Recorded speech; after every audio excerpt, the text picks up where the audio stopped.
प्रातः क्लास चल रहा था 2 मार्च 1968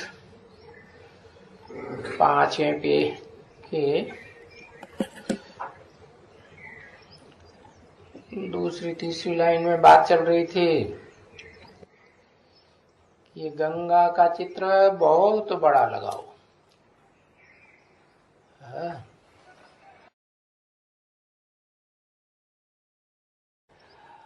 और नीचे लिख दियो कि बाप को याद करने से तुम सतो प्रधान बनेंगे, गंगा में स्नान करने से सतो प्रधान नहीं बनेंगे। है क्योंकि जो देवताएं थे सतयुग आदि में, स्वर्ग को तो ऊपर मानते हैं ना, तो ऊंची स्टेज में ही होगा। तो तुम ऊपर देवताएं थे, अब नीचे गिरते गिरते कलयुग के अंत में आकर के पूरे असुर बन गए। तो समझ में तो आता है कि सतयुग में था देवताओं का राज्य है, और कलयुग में है लेवताओं का राज्य। खींच खींच के ले लेते हैं क्या? सुख। हाँ, तो देखो अब ये कंट्रास्ट बताना पड़े, राम राज्य और रावण राज्य। राम राज्य में सुख होता है। देखो राम राज्य का कितना गायन है कि सब सुखी थे, है। और ये है रावण राज्य, इसमें कोई भी तन से मन से धन से अपन को नहीं कह सकता कि हम सदाकाल जीवन में क्या रहते हैं, सुखी रहते हैं। तो इतनी ये सीढ़ी लंबी बनाओ एक कदम, जिसे मैं ये दिखाई सकूं। और ये सीढ़ी ऐसी जगह में लगाओ है जहां बहुत बड़ी सीढ़ी लगाई जा सके। और ये सीट के ऊपर लगाओ,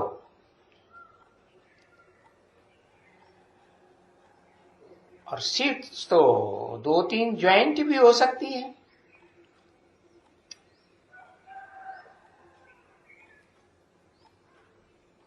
और वो ऐसे मजबूत बनाओ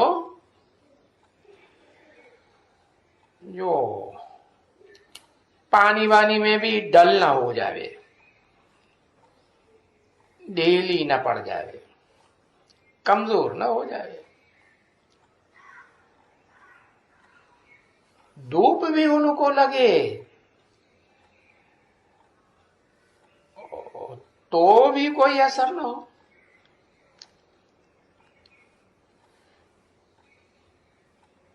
तो समझो कि ऐसी सीट्स हैं, ऐसी बच्चियां हैं बेहद में,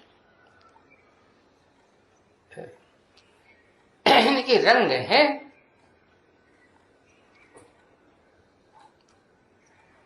बाकी कोई बच्चियां तो नहीं है और कोई है। और जो जो भी मैन होवे मुख्य मुख्य है। और फिर देखो जहां कोई ज्यादा बच्चियां होवे ऐसी, जहां से बहुत आदमी आते जाते हैं,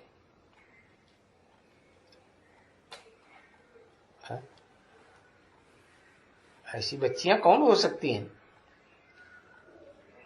है ऊंची सीट वाली बच्चियां है, इतनी देर है? एक एक अक्षर लिख दो, वो तो उसको तो एक ही दिखाई पड़ती है, लक्ष्मी। अष्टदेव वो बच्चियां हैं, लो वो देवियां हैं। अष्टदेव तो देवता हुए ना, बच्चियों की बात हो रही है। तो वो एक को तो एक का पता है,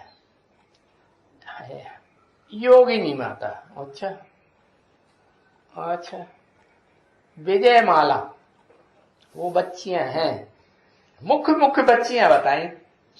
विजय माला में तो सारी इकट्ठी हो गई है, नीचे वाले भी मणके हैं, ऊपर वाले भी मणके हैं, मध्यम स्टेज वाले भी हैं, दाईं ओर के भी हैं, उनमें बाईं ओर के भी हैं। तो ऊंचे अब नहीं बता पाओगे, छोड़ो। लक्ष्मी है, जगदम्बा है, सरस्वती है, ये ऊंची ऊंची सीट वाली हैं कि नहीं? हाँ। तो वो जो मैन बच्चियां हैं ना, जहां भाई बहुत हो गए आने जाने वाले, या कहा एग्जीबिशन बहुत हो गए अच्छी, तो पहले पहले एकदम बड़ा एक ही चित्र दियो, या तो फिर दो तीन ही, दोनों तीन ही बिल्कुल काफी। तो एकदम अच्छी तरह से खींच दे, और वो चित्र खींच देवे माने फैलाई देवे, और बैठ करके पढ़ सके, और उसमें जो अक्षर हो वो भी झुंझार न हो। हाँ, क्योंकि दूर से जो पढ़ेगा तो उसको तो अक्षर बड़े बड़े ही दिखाई पड़ेंगे, छोटे अक्षर तो दिखाई नहीं पड़ेंगे।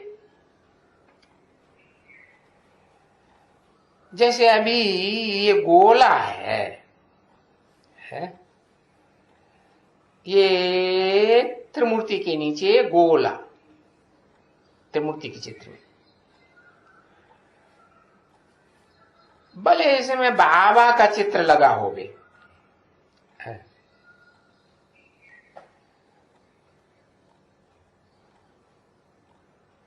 कोई कोई तो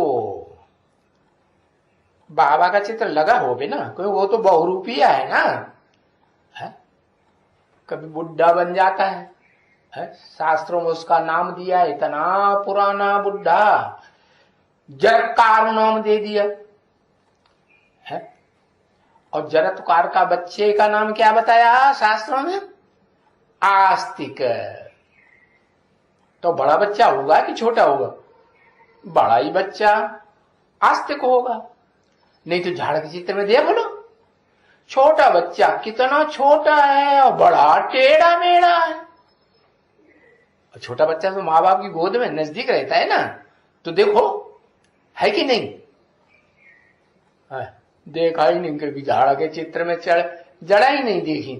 एक जड़ है, टेढ़ी मेढ़ी है और बहुत छोटी है, बाईं ओर है, बामांगी। हाँ, ये देखो माता जी, नहीं मालूम हो तो देख लो, ये हाँ, तो ये छोटी सी टेढ़ी सी जड़ है ना, तो आस्तिक होगी कि नास्तिक होगी? है नास्तिक है। तो एकदम ऊपर आस्तिक बच्चा और एकदम नीचे 10वां नास्तिक बच्चा। तो शास्त्रों में दिखाया है कि ब्रह्मा के 10 पुत्र हुए, तो पहला तो आस्तिक ही होगा ना, बड़ा वाला, और लास्ट वाला तो एकदम नास्तिक। नास्तिक माने कोई धर्म वरम को मानेगा नहीं, एकदम अधर्मी।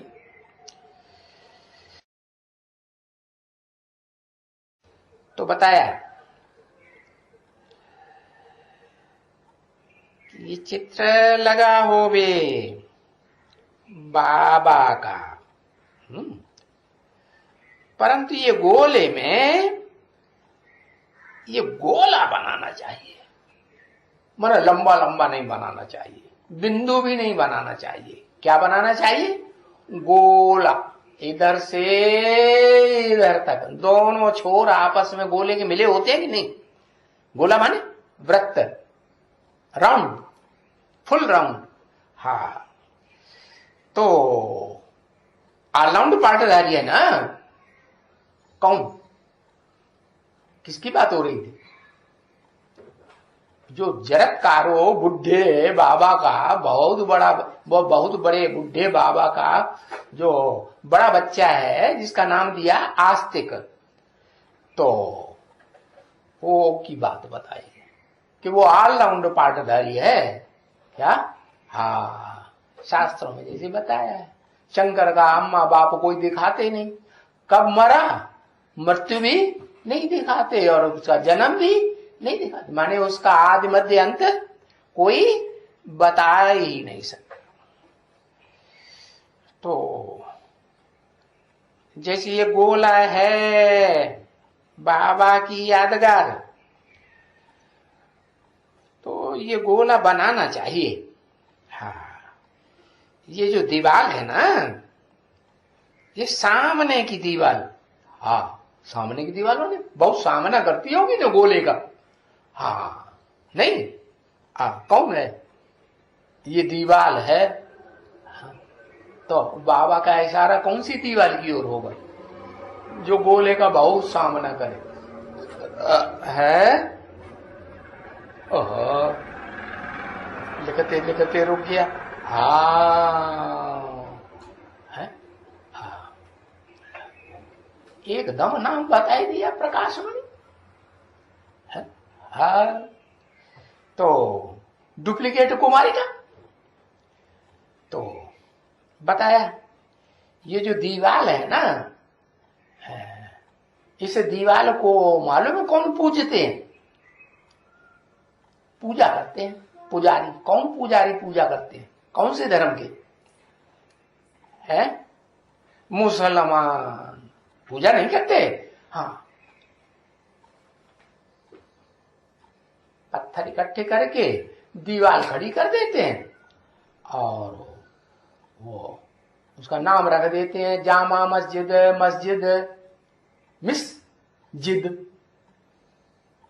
मिस माने कुमारी, जिद माने कैसी कुमारी? बड़ी जिद्दी है। हाँ, न खुद असलियत को समझती है सत्य को, और न दूसरों को समझने देती है। तो ये जो दीवाल है ना, दीवाल बनकर के सामने खड़ी हो जाती है, आगे बढ़ने ही नहीं देती समझने के लिए। रोक टोक लगाती है कि नहीं? हाँ, बच्चों को रोक टोक लगाई देती है, बच्चों को कि भाई इसे हम आगे नहीं, तुम्हें आगे, यहां से आगे नहीं बढ़ने देंगे। जो जन हमने सुनाया है, जितना हमने तुम्हें चित्र में दिखाया है, चित्र बना के, ब्रह्मा का गुलजार दादी के रूप में, विष्णु का जानकी दादी के रूप में, और शंकर का मैं खुद बैठी हुई है। और देवदेव महादेव बड़ा देवता है ना, तो बस इतना ही समझो, यही है देवता, और कोई देवता नहीं है। हाँ, यही भगवान है, इनको त्रिमूर्ति शिव, वो ऊपर गोला निराकार बैठा हुआ है ना, हाँ, जिस चित्र में रख दिया, तो वो ही है सब कुछ है। इससे आगे की बात समझने की तुमको दरकार नहीं है। कोई सुनाए कुछ भी, आगे की कुछ बातें सुनाए तो कान में उंगली देके कोई बात नहीं सुनना है। और ऊपर को मुंह करके ऊपर वाले को याद करो। त्रिमूर्ति में तो ऊपर वाला मालूम पड़ गया ना। हाँ, वो बैठी हुई है शंकर जी के रूप में, और उससे ऊपर वो निराकार ज्योति बिंदु।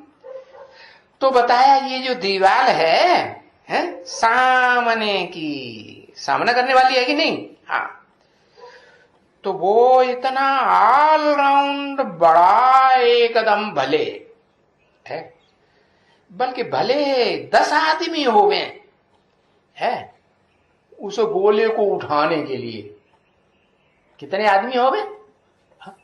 10 धर्म पिताएं हैं कि नहीं? इस सृष्टि रूपी रंगमंच पर 10 धर्म पिताएं होते हैं। कौन कौन से 10 धर्म पिताएं? एक तो आदि सनातन देवी देवता धर्म का मुख्य धर्म पिता है, बताया कौन? धर्म पिता के नाम पर धर्म का नाम पड़ता है कि नहीं? लो, एक अक्षर नहीं लिख पाते, धर्म पिता का नाम ही भूल गए।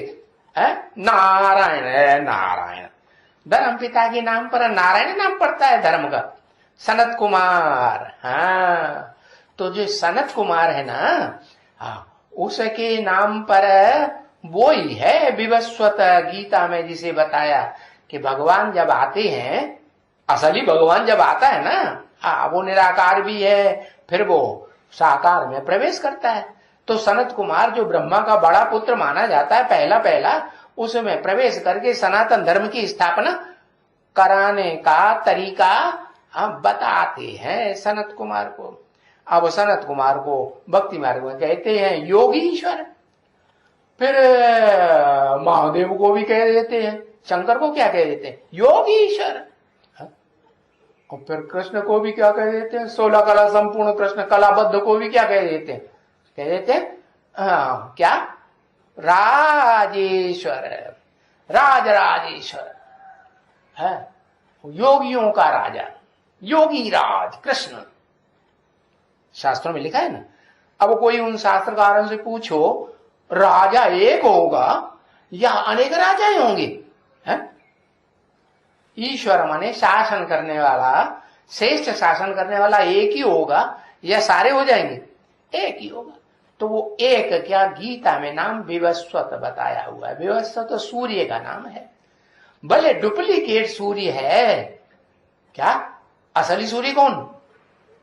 असली सूर्य सदा काल निराकार स्टेज में रहने वाला, भले साकार में प्रवेश करता है तो भी निराकारी स्टेज में रहता है या अटैचमेंट में आ जाता है, साकार के प्रभावित हो जाता है? नहीं होता है।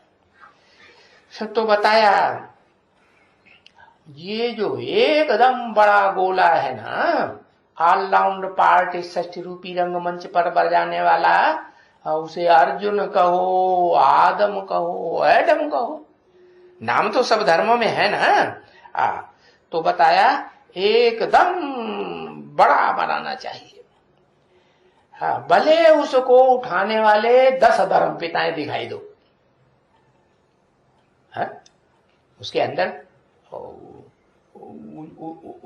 जो कुछ भरा हुआ है ज्ञान का, अखूट ज्ञान का भंडार, उसको सब उठा सकेंगे? 1-2 उठा सकेंगे? वो 1-2 नहीं, नंबरवार है उठाने वाले, लेकिन सब मिलकर के उसको गोले को उठाए। जैसे गांव देहात में ना छप्पर जानते हैं? वो घास फूस का जो वो क्या नाम, वो शामियाना डाला जाता है। शामियाना तो चौरस होता है ना, हाँ, टेढ़ा मेढ़ा तो नहीं होता है झोपड़े की तरह। तो वो घास फूस का जो शामियाना बनाते हैं ना, उसको कहते हैं छप्पर। तो गांव के सब आदमी इकट्ठे होके उसको उठाते हैं कि 1-2-4 उठा सकेगा, सारे इकट्ठे हो। तो ये बड़ा राउंड है जो ना, ऑल राउंड पार्टधारी की यादगार। तो ये गोला जो है उसको उठाने के लिए भले 10 आदमी हो गए। वो आदमी होंगे कि देवता होंगे? अरे आदम की औलाद होंगे, हाँ, बाबा आदम की औलाद होंगे तो आदमी होंगे, मनुष्य होंगे ना। हाँ, तो बताया भले 10 आदमी उठाए करके कहां भी जा करके लगावे उस गोले को। हाँ, तो कोई भी हंगामा होगा वो देखेंगे तो मालूम उनको पड़ेंगे कि पहले तो सतयुग में और कोई होता ही नहीं है।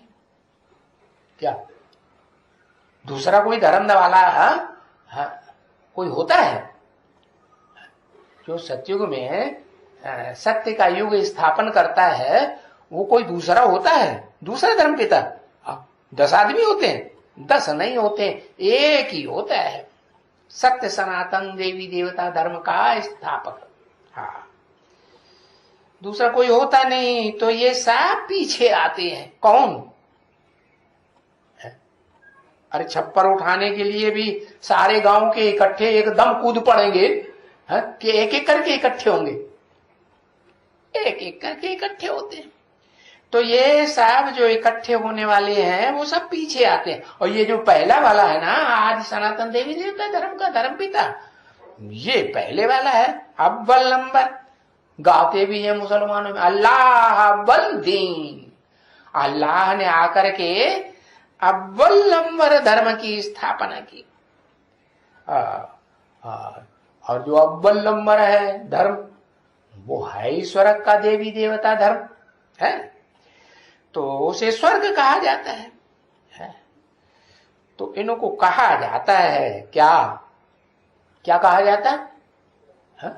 स्व माने आत्मा, स्व माने, हाँ, स्व माने अपना। अपना क्या है? अपनी तो आत्मा ही है ना, कि अपना शरीर है। और शरीर तो छूट जाता है। कोई जन्म में किसी का शरीर रहता है? और शरीर ज्यों का त्यों नहीं रहता है। हाँ, तो बताया इनको कहा जाता है क्या? स्वर्ग कहा जाता है। किनको किनको किनको? इनको एक को, या कम से कम दो है, राम और कृष्ण, इनको स्वर्ग कहा जाता है। उनमें एक बाप और एक बच्चा। बाप और बेटे में कुछ अंतर होगा कि नहीं? कि दोनों की ताकत एक जैसी? क्या अंतर होता है? लो, अंतर भूल गए है।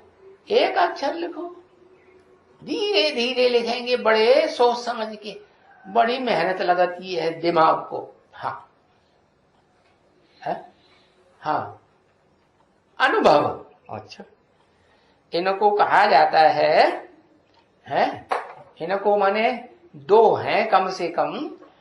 इनको कहा जाता है स्वर्ग। तो स्व माने आत्मा, ग माने गया। कहां गया? आत्मिक स्थिति में गया। अब दो हैं तो एक बाप होगा, एक बेटा होगा, एक पहले होगा, एक बाद में। तो जो पहले नंबर है और दूसरा नंबर, उसमें कोई अंतर हुआ क्या? नहीं जाना। निराकारी और वो साकारी, माने कृष्ण की आत्मा, राधा की आत्मा निराकारी आत्मा के रूप में अपन को याद नहीं करती? नहीं करती? हाँ, करती तो निराकारी कैसे? वो साकारी क्या कहते हैं? निराकारी, साकारी। साकार शरीर है, निराकारी स्टेज है आत्मा की, है? कि शरीर में बुद्धि धरी रहती है, मन बुद्धि रूपी आत्मा नहीं धरी रहती ना। हाँ। तो इनको कहा जाता है स्वर्ग। अव्वल नंबर स्वर्ग कौन सा? हाँ? और 2वें नंबर स्वर्ग।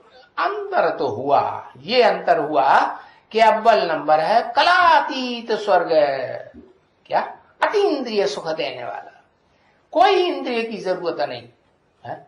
देह की इंद्रियां होती है ना, वो तो देह से कनेक्टेड है। देह तो विनाशी, तो इंद्रियां भी विनाशी। तो बताया कि चाहे कर्म इंद्रियां हो, चाहे ज्ञान इंद्रियां हो, उनका सुख लेने की दरकार है। मन बुद्धि का सारा सुख अतीन्द्रिय सुख लेते हैं। तो बताया इनको कहा जाता है स्वर्ग। अव्वल नंबर को अतीन्द्रिय सुख लेने वाला बाप, और बच्चे को इंद्रियों का सुख लेने वाला। उनमें कौन सी इंद्रिय का सुख शुरू होता है सत्युग के आदि में? आंख का। श्रेष्ठ इंद्रिय है कि नहीं? और पावरफुल है कि नहीं? पावरफुल भी है। हाँ, तो बताया तो इनको स्वर्ग कहा जाता है। इनको माने यहां कि दूर? यहां। और वहां नरक का लगा हुआ है। ये स्वर्ग है, स्वस्थिति में रहने वालों को स्वर्ग है, और वहां नरक। नर माने मनुष्य, आदमी। तो वो नर के द्वारा नरक बनता है, और स्वस्थिति में रहने वालों के द्वारा क्या? स्वर्ग बनता है। तो वहां नरक लगा हुआ है, बिल्कुल बड़ा बड़ा एकदम नरक। स्वर्ग को छोटा क्यों कह दिया? वो भी 2500 साल चलता है।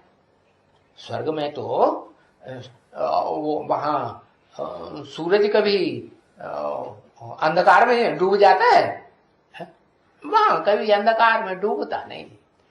और नरक में तो हाँ रात भी होती है तो दिन भी होता है। दिन में ठोकरें नहीं खाते हैं लोग, और रात में अगर चलेंगे तो ठोकरें लगेंगी ना। हाँ, रात को कहते हैं अंधकार, दिन को कहते हैं सोजरा। तो सोजरा है स्वर्ग, और स्वर्ग को छोटा और नरक को बड़ा कह दिया। क्यों बड़ा कह दिया? एकदम बड़ा बड़ा, बिल्कुल बड़ा नरक।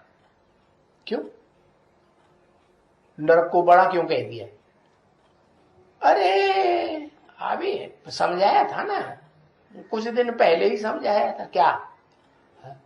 जो दुख की दुनिया, दुख का टाइम होता है बहुत बड़ा बड़ा लगता है, और सुख का टाइम, सुख का टाइम जैसे अभी अभी आया, अभी अभी खत्म हो गया। तो वो भक्ति मार्ग वालों ने गीत बनाए हुए, पहले भी बताया था, भूल जाते हो बार बार। याद किया? समय तू जल्दी जल्दी चल, सुख में तू पल भर नहीं ठहरे, लाख बिताए तुझ पर पहरे। कि भाई जाओ मत सुख जी महाराज, हाँ तुम यही बने रहो, हमारे जीवन में बने रहो। तो वो ठहरता है, और सुख जल्दी जल्दी चला जाता है। और दुख में तू बिल्कुल रुक जाए, कैसी तेरी रीत, समय तू जल्दी जल्दी बीत। तो ये दुख का, नरक की दुनिया का टाइम जो है ना, तो नरक में ज्यादा दुख होता है कि दुख कम होता है, सुख ज्यादा होता है? नरक ज्यादा होता है। तो बताया ये बहुत बड़ा बड़ा, एकदम बड़ा नरक दिखाओ, नरक का गोला। तो किसको भी यहां यहां दूर दूर से ये नरक का गोला दिखाई पड़े, और वो समझ जाए कि भाई ये नरक की दुनिया तो, हाँ ये टाइम काटना तो बड़ा मुश्किल है जिंदगी में। लंबा टाइम हो गया कि छोटा? हाँ, लंबा हो नहीं गया, लेकिन लंबा महसूस होता है। दुख जो है बहुत बड़ा लगता है, और सुख, सुख जल्दी खत्म हो जाता है, ऐसे लगता है। तो देखो ये दूर दूर तक नरक ही नरक दिखाई दे। दूर दूर क्यों कहा? अरे स्वर्ग तो सिर्फ भारत में होता है, छोटा स्थान होता है स्वर्ग में, कि बहुत बड़ा जमीन होती है, जमीन का घेरा, जमीन की विशालता छोटी होती है। और नरक में देखो वो पृथ्वी 7 भागों में बट जाती है, 7 महाद्वीप बन जाते हैं। एशिया देखो कितना बड़ा महाद्वीप, फिर ये अमेरिका देखो, ऑस्ट्रेलिया देखो, अफ्रीका देखो। तो देखो यहां से दूर बैठ करके समझावे, क्या नरक को दूर बैठ करके भी समझावे तो दूर वाले भी समझे। देखो जब सतयुग है तो देखो थोड़े आदमी होते हैं स्वर्ग में, सत्य का युग है ना, तो वहां थोड़े लोग होते हैं। गॉड फादर इज ट्रुथ कहा जाता है ना, तो सच्चा गॉड फादर जब इस सृष्टि पर आते हैं, हेवनली गॉड फादर, तो हेवन की रचना करते हैं, सत्ययुग की रचना करते हैं। और जब ये अनेक धर्म पिताएं जिस सृष्टि में उतरते हैं, नरक में कि स्वर्ग में? नरक में ढेर धर्म पिता, इब्राहिम, बुद्ध, क्राइस्ट, उनके फॉलोअर्स, उनके सहयोगी धर्म पिताएं उतरते हैं ना। तो ये जो देखो कितने इनके फॉलोअर्स बन जाते हैं। स्वर्ग में थोड़े लोग और नरक में बहुत लोग होते हैं। और वहां उसको कहा ही जाता है, उसको स्वर्ग ऊपर है ना, ऊंची स्टेज में है ना, तो उसको कहा जाता है स्वर्ग। और जो नीची स्टेज में है, तो यहां देखो ये काला काला पिछाड़ी में देखो नरक है। क्या? स्वर्ग में रोशनी ही रोशनी और नरक में अंधेरा ही अंधेरा, काला ही काला, अंधकार, अज्ञान का अंधकार होता है ना। कि ऋषि मुनि विद्वान पंडित आचार्य सन्यासी ज्ञानी होते हैं, ज्ञानी के सोजरे में होते हैं कि अज्ञानी के अंधेरे में होते हैं? अज्ञानी के अंधेरे में। तो गाया जाता है शास्त्रों में, ब्रह्मा का दिन स्वर्ग और ब्रह्मा की रात नरक, आधा आधा है। अरे वैसे भी स्थूल रूप में देखो तो 12 घंटे का दिन और 12 घंटे की रात, आधा आधा हुआ ना। तो ऐसे ही ये ब्रह्मा का दिन है, वो 2500 साल का ब्रह्मा का दिन, जिसकी स्थापना सत्य साईं बाबा असली आकर के करता है। कि दिखावा वाले वो बाल बड़े बड़े खड़े कर लेते हैं और वो साईं बाबा स्वर्ग की स्थापना, अरे मारे बिल्लाए जाते हैं नहीं। हाँ, तो बताया वो सत्य साईं बाबा तो इस षष्ठी रूपी रंगमंच पर ऑल राउंड पार्ट बजाने वाला, कभी मरता है क्या? हाँ, वो आत्मा कभी इस षष्ठी रूपी रंगमंच पर पार्ट बजाने से रफा रफा नहीं होती है। तो बताया हाँ, ये जरूर है कि जब उस सत्य साईं बाबा के द्वारा जो स्वर्ग स्थापन करने वाला है, उसमें वो सच्चा बाप कौन? सत्य साईं बाबा का भी एक सच्चा बाप है, निराकारी स्टेज में सदा काल रहना, सदा शिव ज्योति, ज्योति रूप में रहता है या रोशनी रूप में रहता है या अंधेरे के रूप में रहता है? सदा सूर्य के रूप में।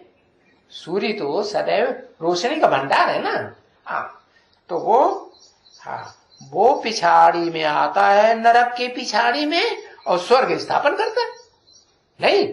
हाँ, कलयुग के अंत में आता है और सतयुग आदि की शुरुआत करवाई देता है।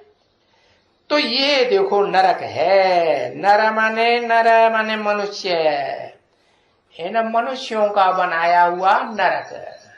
मनुष्यों में चंचल मन होता है ना, बंदरों जैसा होता नहीं। हाँ, तो ये चंचल मन वाले जो बंदर जैसे मनुष्य हैं, और बहुत से जानवर इकट्ठे करो ढेर के ढेर, तो उनमें बंदर सबसे ज्यादा चंचल बुद्धि होगा, विकारी, कामी, क्रोधी, लोभी, मोही, सबसे जास्ती विकार कौन से जानवर में? बंदर। तो ऐसे बंदर जैसे मनुष्य जो होते हैं कलयुग के अंत में, उनकी सेना दिखाई है शास्त्रों में। कौन से शास्त्र में? रामायण में। क्या दिखाई है? कि राम ने किसकी सेना ली? रावण से लड़ाई लड़ने के लिए ऐसे बंदरों की सेना ली। समझा? हाँ, तो झूठी बात थोड़ी ही रामायण में दिखाई। लेकिन ये जो टीकाकार है ना, अर्थ करने वाले, वो विद्वान पंडित आचार्य होते हैं, वो झूठे झूठे अर्थ कर देते हैं और सादे सीधा सादा बता देते हैं, हाँ बंदरों की सेना ली होगी। अरे भाई, बंदर बुद्धि मनुष्य थे, एकदम टोटल बंदर बुद्धि। ऐसे टोटल बुद्धि, मंदर बुद्धि मनुष्यों की सेना लेकर के, और रावण जो मनुष्य के रूप में दिखाते हैं ना, उनकी सेना भी मनुष्यों के रूप में, लेकिन राक्षसी मनुष्य। उनकी सेना को भी खत्म कर दिया, उनके भाई बंधुओं को, कुंभकर्ण को और मेघनाथों को भी खत्म कर दिया, और रावण को भी। रावण को 10 सिर वाला, जो 10 सिरों से संगठित हो जाता है, वही धर्म पिता है। 10 क्या, जो पहला धर्म पिता होता है, वो भी सुख भोगते भोगते ऑलराउंड इस सृष्टि में पार्ट बजाते बजाते सुख भोगेगी आत्मा, तो कमजोर बनेगी कि नहीं?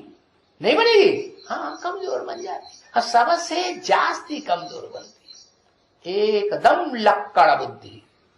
और इतना बड़ा लकड़ी का पेड़ बनता है, कोस का नाम रख दिया बड़ा वृक्ष। क्या? सबसे बड़ा वृक्ष। देखा कोई सबसे बड़ा वृक्ष? नहीं देखा?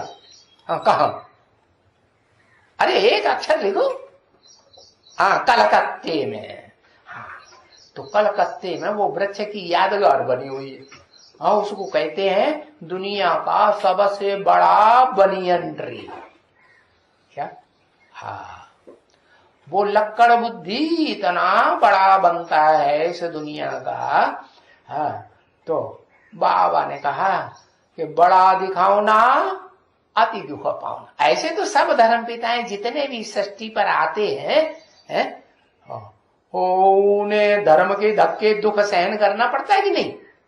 नहीं, सहन करना पड़ता है। लेकिन वो ऐसा बड़ा धर्म पिता है, अरे बड़े दुखों उसको सहन करने पड़ते हैं। तो इसलिए कहावत बन गई भक्ति वाली, बहुत बड़ा कहावना। माने विश्व का मालिक क्या होगा? जो विश्वनाथ बनता है, विश्वनाथ का मंदिर देखा ना बनारस में है? कहा? बनारस, जहां बना बनाया ज्ञान का रस मिलता है। क्या बनाना नहीं पड़ता कि बाम की तरह घोटना पड़ता हो, या कोई वो रस बनाना पड़ता हो सोम रस की तरह। सोम रस तो घोटा जाता है ना देवताओं में, वो नहीं। मतलब बना बनाया रस किसने बनाया? अरे वो खुद ही बनाता है कि कोई दूसरा बनाता है? वो बना बनाया ज्ञान का अकूट भंडार का जो रस है, जो बनारस में यादगार दिखाई है, उसका निर्माता दिखाया है विश्वनाथ। तो बड़ा है दुनिया में, विश्व का नाथ माने विश्व का पिता कह दो, विश्व का मालिक कह दो, है? सारी दुनिया का मालिक हुआ ना। हाँ, तो सारी दुनिया में राज्य करने वाला 500-700 करोड़ मनुष्यों के ऊपर भी राज्य करता है कि नहीं करता है? 5000 वर्ष के इतिहास में, बोले वो इतिहास मनुष्यों का नहीं होता है, भगवान आकर के 5000 वर्ष का इतिहास बताते हैं। उस इतिहास के अंत में जो कोई भी धर्म पिता और उसके फॉलोअर्स जो काम नहीं कर सके कि सारी दुनिया के ऊपर विजय प्राप्त करने का, वो बड़े से बड़ा काम करता है। तो बड़ा बना कि नहीं है? और बड़ा कैसे बनता है? अरे कभी बड़ा खाया कि नहीं? बड़ा खाया तो है। पहले तो उसे पानी में भिगो 12 घंटे। दाल को पानी में भिगोया जाता है कि नहीं है? और दाल कैसे बनती है? दाल तो उससे बनती है ना, उड़द से। उड़द को पहले डंडे मार मार के या पत्थर से रगड़ रगड़ के उसकी दाल बनाओ, फिर उस दाल को पानी में भिगो। पानी में भिगोने के बाद फिर पत्थरों से उसकी कुटाई करो। करते कि नहीं? हाँ, उसको अच्छी तरह से पीसते हैं, और पीसने के बाद फिर बुद्ध रूपी हाथों से उसमें मंथन करते हैं। फेंटते हैं कि नहीं? नहीं फेंटते? बहुत फेंटते हैं। और फिर फेंटने के बाद फिर उसको एकदम कढ़ाई में जो गरम गरम खौलता हुआ तेल है ना, उबलता हुआ, उसमें जाकर के डाल देते हैं। वो चैतन्य बड़े की बात बुद्धि में आ रही है कि जड़ खाने वाला बड़ा याद आ रहा है? कौन सा बड़ा याद आ रहा है? खाने वाला याद आ रहा है। वो भूल गया विश्व का मालिक बड़े से बड़ा है? तो देखो कितना दुख सहन करना पड़ता है। फिर इतना भी नहीं कि भाई तेल में अच्छी तरह से तल दिया जाए, वो भी नहीं। अरे वो तो इतना बड़ा माछला है? जैसे वो एक मछला होता है, मछली, उसको तेल में डाल दो, उबलते हुए तेल में तैरती रहेगी, तैरती रहेगी, एकदम उछल के बाहर गिर पड़ेगी। तो जिंदा है कि मर गई? उछल के बाहर गिरी तो जिंदा हुई कि मर गई? जिंदा है। तो ऐसे ही नरक की दुनिया में जो वो तैरती तो रहती है, खत्म नहीं होती। भले दुनिया में कितना भी बड़ा महाविनाश, कल्पांतकारी महाविनाश हो जाए, लेकिन वो इस दुनिया में से छिटक करके और फिर नई दुनिया तैयार कर लेती है अपनी। तो उसको खग्गा मछली कहते हैं। कैसी? खग। खग कहते हैं, जानते हैं किसको कहते हैं? खग कहते हैं। खा माने आसमान, गा माने जाने वाला। आसमान में कौन जाता आता है? कोई देखा कि नहीं? कौन? पक्षी। तो पक्षी का नाम होता है खग। वो बड़ा खग्गा मछली है। सबसे ऊंची स्टेज में उड़ने वाला है। कैसे? ज्ञान योग के पंखों से उड़ता है। तो बताया वो जो खग्गा मछली है वो बहुत बड़ा बड़ा है इस दुनिया का। क्या? इसलिए बावन बताया बहुत बड़ा गोला बनाओ, ऑल राउंड पार्टधारी नहीं। हाँ, तो बताया ऑल राउंड जो पार्टधारी है वो इस दुनिया में सबसे पहले आता है। अकेला आता है कि दो चार को साथ लेके आता है? हाँ? पहले अकेला आता है, फिर एक से फिर दो हो जाता है। क्या क्या उसे आरे से चीर करके आधा आधा कर देते हैं क्या? हाँ, वामांग कहा जाता है ना। पुरुष की जो स्त्री होती है उसे क्या कहते हैं? वामांगी। हाँ, तो जो शंकर के दो रूप दिखाए जाते हैं शरीर में, एक बायां हिस्सा वामांगी पार्वती के रूप में और एक दायां हिस्सा कौन से रूप में है? पुरुष रूप में। शंकर और पार्वती दोनों का कंबाइंड रूप दिखाते हैं, है ना। हाँ, तो बताया वो पहले आता है देवता बनकर के। कौन सा देवता हुआ? स्त्री और पुरुष मिलकर के इकट्ठे होकर के रहे, अलग हो ही नहीं। मन के संकल्पों से भी अलग न हो, वाचा से जो वाणी निकलती है उससे भी कभी अलग अलग दिखाई न दे कभी किसी को। वाचा से लड़ाई होती है विष्णु जी महाराज की, लक्ष्मी से विष्णु जी लड़ते हैं कभी? नहीं, वो तो स्त्री पुरुष मिलकर के इकट्ठे मन से, वचन से और कर्मेंद्रियों के कर्म से भी, चाहे कोई भी कर्मेंद्रिय का कर्म करेंगे, आपस में वो इंद्रियां लड़ाई झगड़ा करेंगी? लड़ाई झगड़ा नहीं कर सकते। तो बताया वो विष्णु महाराज, उनको महादेव कह दो, बड़े से बड़ा देवता कह दो, या शंकर जी कह दो। महादेव शंकर नाम दिया है ना। हाँ, तो उनके वो दोनों रूप हैं। पहला है अकेला रूप, अकेला रूप तपस्या करता है कि स्त्री पुरुष के रूप में डबल रहता है? अरे जब पुरुष लोग तपस्या करते हैं तो अकेले होते हैं या हाँ स्त्री को साथ रखते हैं? अकेले होते हैं। और स्त्री भी तपस्या करेगी तो अकेले ही करेगी ना, कि पुरुष को लेकर के साथ में तपस्या करेगी? नहीं, तो वो अकेला रूप है जिसे महादेव के रूप में दिखाते हैं। फिर वही शास्त्रों में दिखाया कि शास्त्रों में जो शंकर महादेव जी हैं वो अकेले तपस्या करते हैं जंगल में। हाँ, फिर बाद में वो युगल जोड़ी बन जाते हैं, विष्णु जी महाराज बन जाते हैं। तो शास्त्रकारों ने ये समझ लिया कोई विष्णु देवता अलग है और शंकर जी वो अलग है। ऐसा नहीं है, वो एक ही दो रूपों में दो रूप में दिखाई देता है, लेकिन है एक ही रूप। मन वचन कर्म से मिल करके एक होके रहते हैं, तो उनको विष्णु कहा जाता है। हाँ, तो वो पहले आता है। कौन? एक पुरुष। हाँ, जब सारी सृष्टि में जलमयी हो गई, सारी सृष्टि जल में डूब गई, तो क्या हुआ? एक जिंदा रहा होगा कि नहीं? सब खत्म हो गए। एक बाप बीज के रूप में तो जरूर जिंदा है। बीज बाप को कहा जाता है। बाप का काम क्या है? अरे बीज डालता है कि नहीं? तो बीज रूप है, तभी तो बीज डालता है। तो वो बीज के रूप में वो देखो कलयुगी जो वो कवि लोग होते हैं ना, वो तो भाव विभोर होकर से दिल के सच्चे दिल से जो कविता गाते हैं ना, उसमें सच्चाई होती है। तो देखो उन्होंने एक कविता लिखी है उसे एक पुरुष के बारे में। हिमगिर के उत्तुंग शिखर पर बैठ शिला की शीतल छां।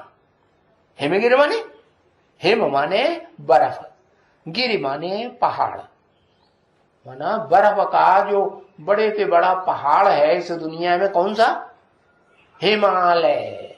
हिमालय के उत्तुंग शिखर पर, उत्तुंग माने सबसे ऊंची चोटी, कौन सी है? अरे हिमालय पहाड़ की सबसे ऊंची चोटी नहीं, दुनिया में एक ही चोटी है जो दुनिया की सबसे बड़ी चोटियों में, पहाड़ों की जो भी चोटियां होती हैं उनमें सबसे ऊंची चोटी एवरेस्ट चोटी।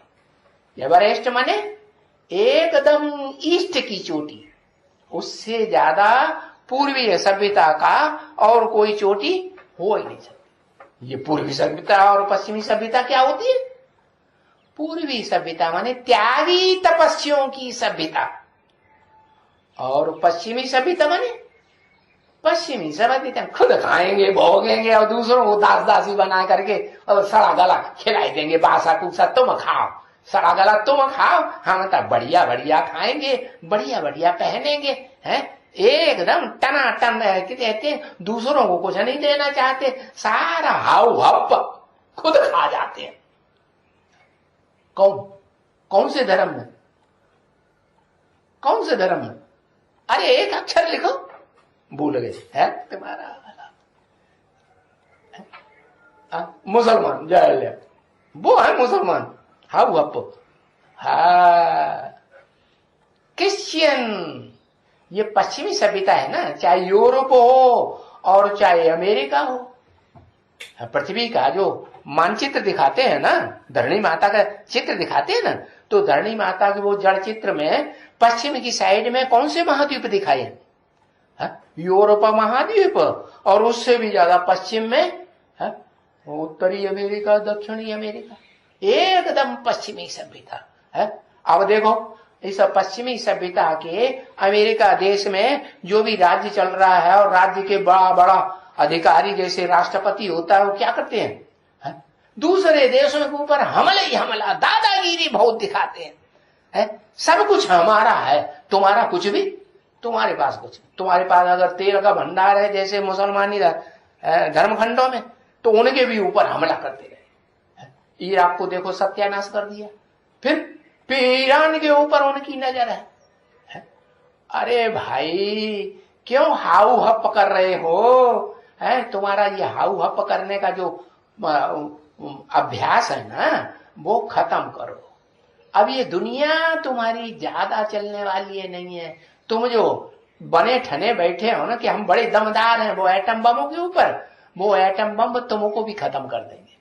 क्या ये दुनिया भी नहीं बचेगी, दुनिया के लोग भी नहीं बचेंगे, सारी दुनिया खलास हो जाएगी, तुम भी खलास हो जाओगे, तुम्हारा सारा परिवार, कुनबा गोता, कितना भी बड़ा कुनबा गोता है तुम्हारा फॉलोअर्स का, क्रिश्चियंस का, क्योंकि सब जानते हैं दुनिया में ऐसा एक ही धर्म है जिस धर्म पिता के सबसे जास्ती फॉलोअर्स की संख्या है। मालूम कितनी? 200-250 करोड़ से भी लगभग। इतनी जनसंख्या, तो दुनिया की जितनी जनसंख्या उसकी 1/3 जनसंख्या तो क्रिश्चियन धर्म की है। इतना बड़ा दुनिया में फैले हुए। नास्तिक सारी दुनिया बन रही है कि नहीं? हाँ, तो वो नास्तिक धर्म है, सब नास्तिक धर्म, नास्तिक होते जा रहे। तो बताया कि ये इतना बड़ा जो धर्म है, जो अपने को बहुत बड़ा समझते हैं, बाबा कहते हैं कि इनका भी बड़े से बड़ा एक बाप बैठा हुआ है इसी दुनिया में। क्या वो बड़े से बड़ा है? और धर्म पिताएं तो धर्म के धक्के खाते हैं तो कम दुख भोगते हैं। क्राइस्ट को तो देखो सूली चढ़ाई गई नहीं, इससे बड़ा दुख कोई होता है? मौत से दुख से, मौत के दुख से तो कोई बड़ा दुख नहीं होता। लेकिन उसका भी बाप एक इस सृष्टि में बैठा हुआ है, जो जिसका नाम ही देखो शास्त्र में पड़ गया, मृकंडु ऋषि। क्या मृकंडु माने? म्र माने मरना, कंडु माने खुश होना, प्रसन्न होना। वो काय में प्रसन्न है? वो इस दुनिया के स्मृति से मर जाने में ही प्रसन्न है। क्या काय उसको प्रसन्नता होती है? उसको इस बात के पुरुषार्थ करने में ही प्रसन्नता होती है कि भाई इस दुनिया से हमेशा के लिए क्या हो जाए, मर जाए। कैसा मर जाए? हद में, क्राइस्ट की तरह, कि कोई मार दे कीले ठोक ठोक के, या स्वेच्छा से? हाँ, स्वेच्छा से ऐसा पुरुषार्थ करें आत्मिक स्थिति का कि आत्मिक स्थिति 24 घंटे बनी रहे। मैं ज्योति बिंदु, फुल स्टॉप आत्मा। फुल स्टॉप तो बिंदु होता है ना। हाँ, तो ऐसा बिंदु आत्मा ज्योति बिंदु बने कि 24 घंटे वो ज्योति बिंदु ही याद बना रहे।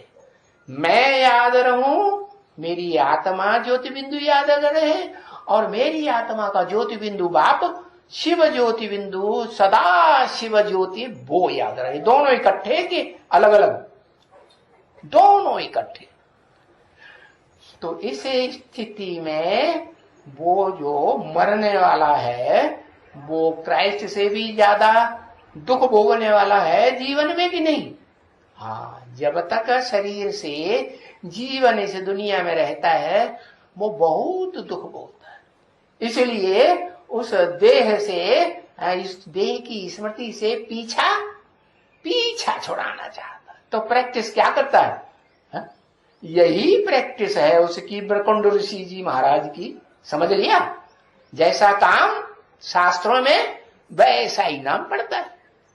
तो मृकुंड ऋषि जी जो है वो बड़े खुश होते हैं, प्रसन्न होते हैं। देह की दुनिया, देह के पदार्थों, देह की संधियों से, संबंधियों से, और जो भी संपर्क में आने वाली आत्माएं हैं उन सब की याद क्या होती है? भूल जाती है। तो पक्के पक्के मृकुंड ऋषि बन गए कि नहीं? फिर उनकी मृकुंड ऋषि बन जाते हैं तो नई दुनिया बना लेते हैं। क्या वो नई दुनिया बनती है तो फिर वो अपने दो हिस्से कर देते हैं। क्या शरीर तो रहता है लेकिन उसकी स्मृति नहीं रहती है ना? तो उसके दो, दायां अंग और बायां। जो दायां अंग है वो पुरुष का और बायां अंग स्त्री का। ये जो दोनों हैं मिलकर के वो विष्णु बनते हैं, और उन विष्णु की औलाद, जो विष्णु पहले मृकुंड ऋषि थे, वो क्या करते हैं? उन विष्णु से फिर पैदा होता है, मृकुंड से पैदा हुआ देह के रूप में, जिसे देह में आंखों की याद रहती है, उसका नाम है मार्कंडेय।